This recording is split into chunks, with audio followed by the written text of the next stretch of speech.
હે મોડદેવ પીર દાડા, ખાસ એક મોટી પ્રાર્થના એ કરું કે ભારત વર્ષને આજ સુપર પાવર બનતા વાર નથી લાગે દીપકજીભાઈ, અને આવા આવા ખુમારીવાળા જેને કહેવાય ક્ષત્રિયો ભારત વર્ષની ધરતીમાં છે. પણ હે મોડદેવ પીર, હે આશાપુરા, હે મોમાય, જોગમાયા, મારા ક્ષત્રિયો ભેળા રહેતા શીખી જાય. બસ એ વધારે ને વધારે માંગવાનું છે. મોટામાં મોટી વસ્તુ એ છે ભાઈઓ.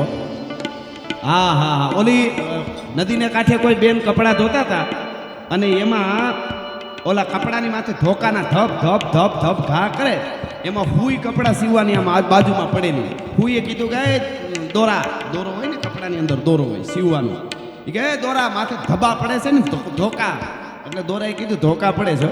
એટલે હુઈ કે હું કાણા પાડતી પાડતી સીવવા ટાણે હોહરવી નીકળી ગઈ, એની હારવાર દોરા તુંય નીકળી ગયો ને તો આ ધોકા ન ખાવો પડે.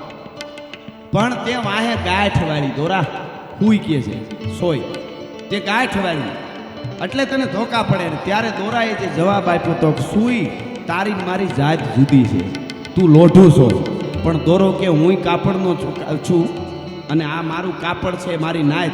એના કટકે કટકા થઈ ગયા હતા ને, એને ભેળા રાખવા સારું ગાંઠ વાળી પછી ઠીકા પડે ધોકા પડે ગમે એ થાય એ મારે મંજૂર હોય, પણ મારે મારાને ભેળા રાખવા છે. ભેળા એમ પોતાનાનું સહન કરતા જ્યારે આવડી જશે ને, ત્યારે જગતના ચોકમાં તાકાત નથી તમારા સામે કોઈ મીઠ માંડી શકે ભલા માણસ. આટલું જ ખાલી, બાકી બધુંય છે. ખુમારી છે, ખમીર છે, જમીર છે, હવે પૈસો છે, દાદાની માતાજીની કૃપા છે, એ બધું આવ્યું છે.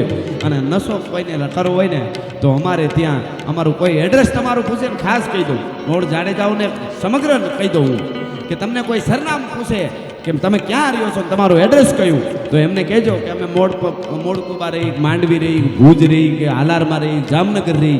એ તમારું જે એડ્રેસ હોય એ તો આપજો જ, પણ એને કહેજો કે આ એડ્રેસ તો કોકથી ઘુમાઈ જાય અથવા ફરી જાય. અમારું સાચું સરનામું જોતું હોય ને તે મોડદેવ પીર અમારું એડ્રેસ છે, અમારું સરનામું છે. અબડો અડભંગ અમારું સરનામું છે અને કાળની છાતીની માથે લખાયેલું છે.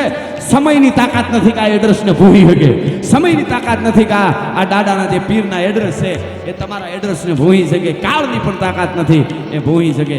એ હાસું એડ્રેસ છે. અને એવા ઠેકાણા આવે ત્યારે બધું ભૂલીને બધા એક થવાની. એક જ છો એવું નથી, પણ થોડું ઘણું કાંઈ હોય તો પોતાના માટે તમે ભેગા થઈ જાય, એટલે એમાં બીજું કાંઈ આવવાનું જ નથી. એટલે એના માટે જ્યારે મળ્યા તે કૃપાનો એવો વરસાદ દાડો વરહાવે કે બધાય ઉપર ધોધમાર વરસાદ વરસે અને કૃપાનો વરસાદ વરસતો રહીને બધા એક થઈ અને સારા કામ સમાજના કરે. અને સમાજથી લઈને 18 વર્ણના ક્ષત્રિય સમાજે દરેક સમાજને હારે રાખ્યો છે, દરેક સમાજને માન આપ્યું છે, દરેક સમાજને સન્માન આપ્યું છે. એના ઉજળા અનેક ઇતિહાસો છે.